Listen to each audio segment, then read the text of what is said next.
창세기 22장 1절에서 5절 말씀 우리 한 목소리로 읽겠습니다. 그 일 후에 하나님이 아브라함을 시험하시려고 그를 부르시되 아브라함아 하시니 그가 이르되 내가 여기 있나이다. 여호와께서 이르시되 내 아들 내 사랑하는 독자 이삭을 데리고 모리아 땅으로 가서 내가 내게 일러준 한 산 거기서 그를 번제로 드리라.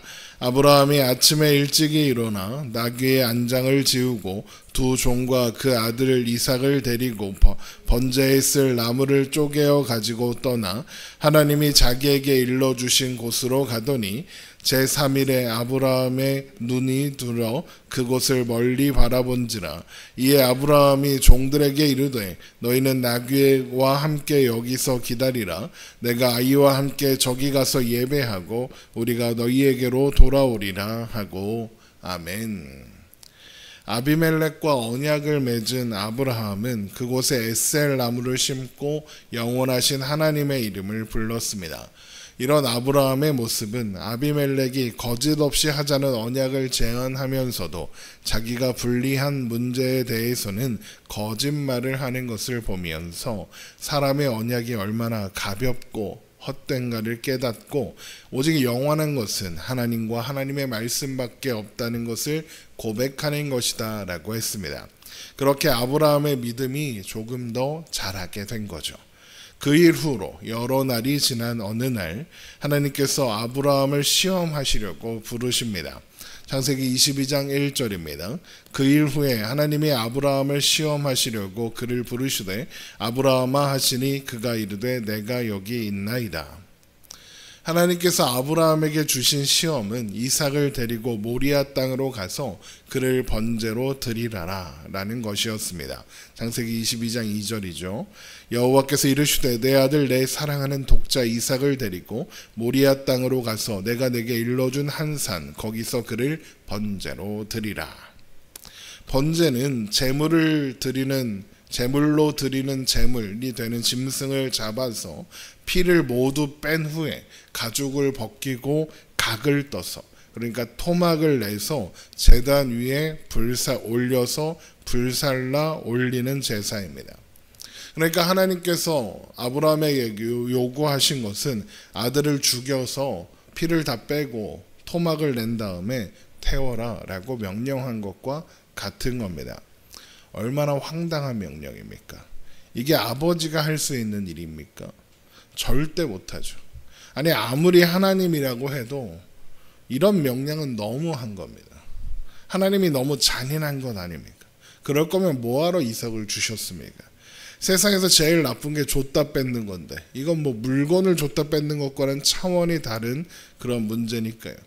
그러니까 믿지 않는 사람들이 하나님을 잔인한 신이라고 그러는 거 아니겠습니까?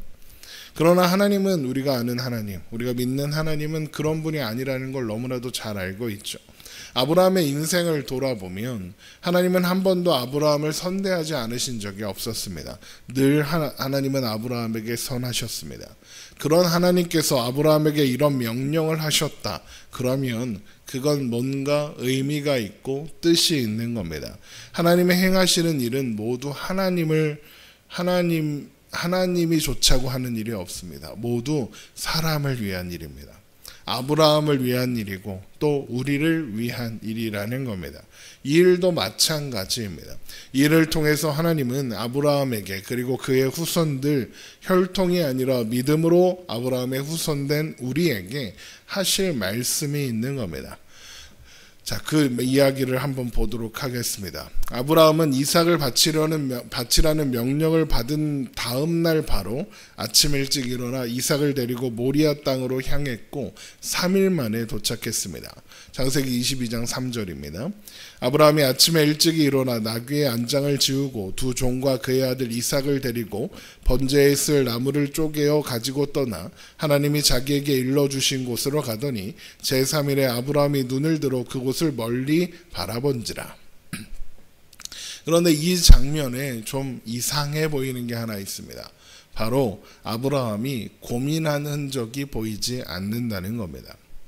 이제까지의 아브라함의 모습을 떠올려 보면 아브라함은 근심이 참 많은 사람이었습니다. 애굽에 내려갔을 때 사라가 임신한 하갈이 건방지다며 항의할 때 이스마엘을 내보내라 라는 요구를 받았을 때 모두 근심하며 염려했습니다. 그리고 그랬다는 기록이 성경에 분명히 남아 있었습니다. 그런데 아브라함의 인생에서 가장 큰 근심이고 고민이었을 것 같은 이 일 앞에서는 근심했다는 말이 없습니다.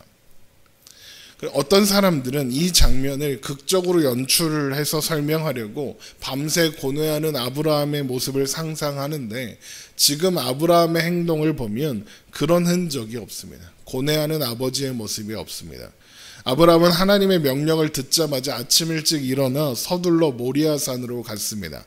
게다가 브엘세바에서 모리아산까지 86km나 되는데 그 길을 3일 만에 갔습니다. 하루에 26km씩 걸어간 겁니다. 아브라함에게는 지금 망설임이 없었고 고민도 없습니다. 이런 아브라함의 모습은 매정한 걸까? 그렇지 않습니다. 그러면 아브라함은 왜 이러는 걸까요? 왜 어떻게 아무런 고민도 망설임도 보이지 않고 하나님의 명령을 받자마자 이삭을 바치겠다고 모리아산으로 갈 수 있는 걸까? 그 이유를 알 수 있는 힌트가 이어지는 말씀에 나옵니다. 아브라함은 모리아산 앞에 종들을 기다리게 하면서 이런 말을 합니다. 창세기 22장 5절이죠. 이에 아브라함이 종들에게 이르되 너희는 나귀와 함께 여기서 기다리라. 내가 아이와 함께 저기 가서 예배하고 우리가 너희에게로 돌아오리라 하고입니다. 내가 아이와 함께 저기 가서 예배하고 우리가 너희에게로 돌아오리라 그럽니다. 누가 들어옵니까? 우리가 들어옵니다. 아브라함만 돌아올 건데 우리가, 그러니까 아브라함과 이삭이 돌아올 거라고 하는 겁니다.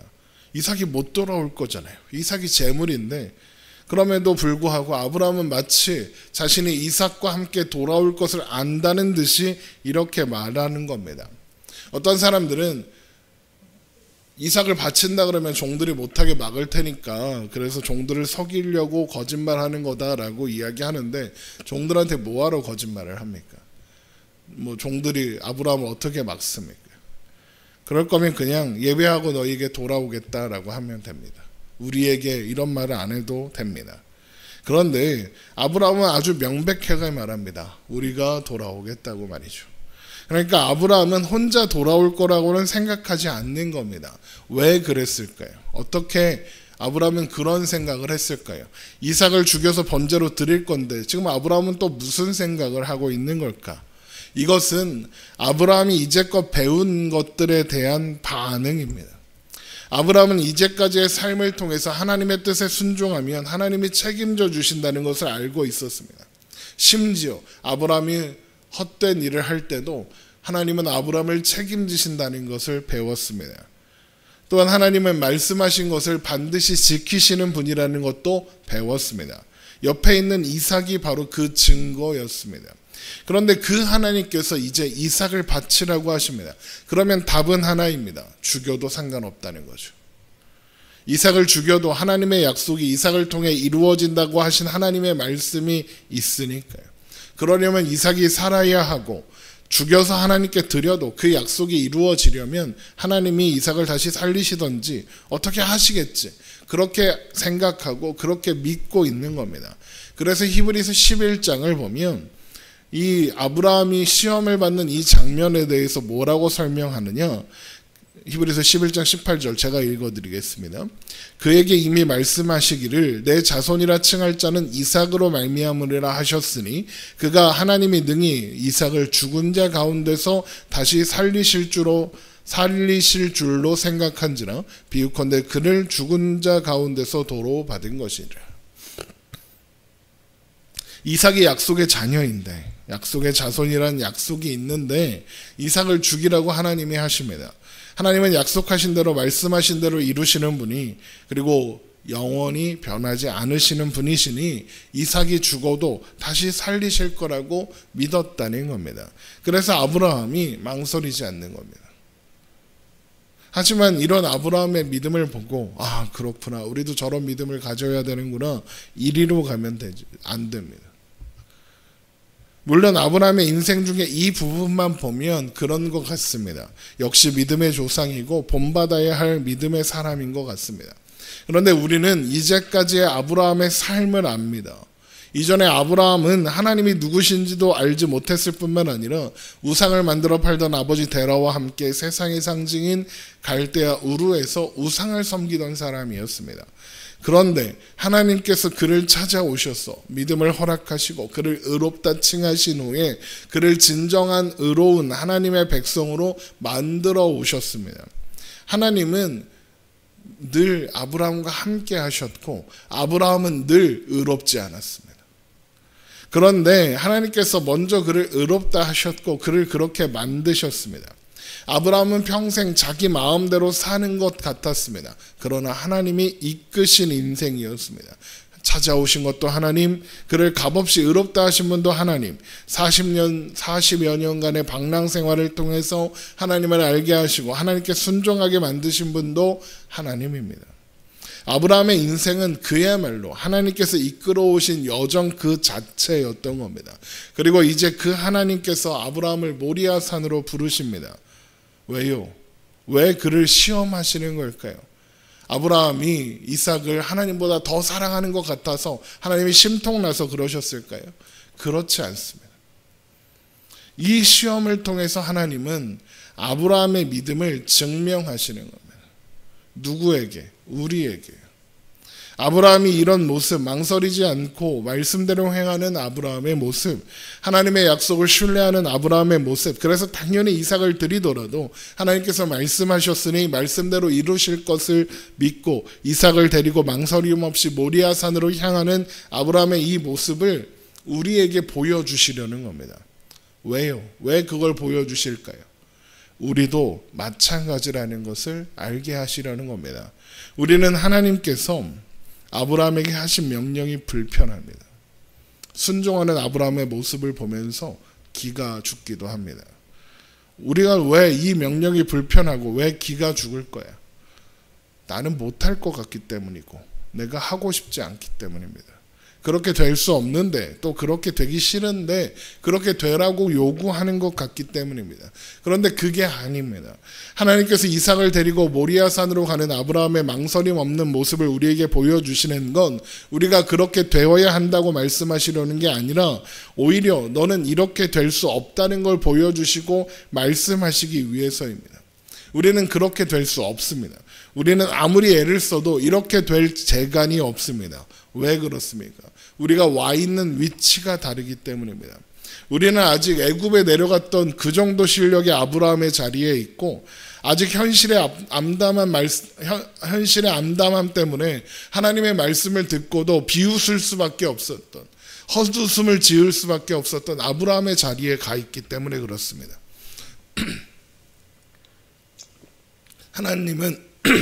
하나님은 그 자리에 있는 아브라함에게 그런 걸 요구하지 않으셨습니다. 아브라함이 하나님의 약속을 완전히 신뢰하는 자리에 비로소 갔을 때 하나님은 이런 요구를 하셨습니다. 그렇게 아브라함을 우리에게 선보이시는 겁니다. 봐라, 아브라함이다. 봐라, 내가 만들었다 하시는 겁니다. 왜 우리에게 이런 아브라함의 모습을 보여주시는 걸까요? 너도 그렇다 하시는 겁니다. 하나님께서 우리가 아직 죄인 되었을 때에 하나님을 하나님으로 알아먹지도 못하고 죄 가운데 있던 그때에 자기 아들 예수 그리스도를 이 땅에 보내셨고 그를 십자가에 못 박아 죽게 하셨습니다. 우리를 불러내어 그 십자가를 바라보고 그 십자가에 죽으신 예수 그리스도의 보혈의 피로 말미암아 구원을 받아 하나님의 백성이 되게 하셨습니다. 시작하신 겁니다. 우리는 의롭다 인정받았으나 의롭지 않았던 아브라함과 같았습니다. 믿음을 고백하지만 하나님을 온전히 신뢰하지 못했던 아브라함과 같았습니다. 이제서야 우리는 그 자리에 선 겁니다. 그 다음에 아브라함의 인생 여정이 우리를 기다리고 있습니다. 우리는 애굽에도 가고 그랄도 가고 하갈도 만날 거고 이스마엘도 낳을 겁니다. 헛된 곳에 가고 헛된 것을 구하며 내 방법, 내 생각을 의지하며 살 겁니다. 그 과정 속에 있는 우리는 아브라함처럼 불안하고 두려울 겁니다. 근심할 겁니다. 그러니까 오늘 말씀에 나오는 아브라함의 모습이 불편한 겁니다. 그런데 하나님이 이런 아브라함의 모습을 보여주시는 건 내가 만들었다, 너도 그렇다, 이걸 말씀하시려는 거지 우리 기죽으라고 하는 게 아니라는 거예요. 너의 현재에 실망하지 말아라. 너의 상황에 절망하지 말아라. 너는 내가 되게 하겠다. 너를 내가 너에게 준 이름답게, 그리스도인이라는 이름답게, 하나님의 사람, 하나님의 백성이라는 이름답게 만들어내겠다. 너를 내가 만들고 있다. 너는 혼자가 아니다. 나는 너를 포기하지 않는다. 나는 실수하지 않는다. 나는 실패하지 않는다라고 아브라함의 이 모습을 통해서 봐라, 이게 아브라함이다. 내가 너희에게 보여주는 모범이다, 표본이다 라고 하시는 겁니다. 그래서 저는 빌립보서 1장 6절 너희 안에서 착한 일을 시작하신 이가 그리스도 예수의 날까지 이루실 줄을 우리는 확신하노라 라고 하신 이 말씀을 참 좋아하는 겁니다. 하나님이 시작하셨고 하나님이 완성하신다는 약속을 너무나도 한 문장으로 잘 정리한 한 구절이니까요. 아브라함에게 그러셨던 것처럼 하나님께서 우리를 온전한 믿음의 자리로 데리고 가실 겁니다.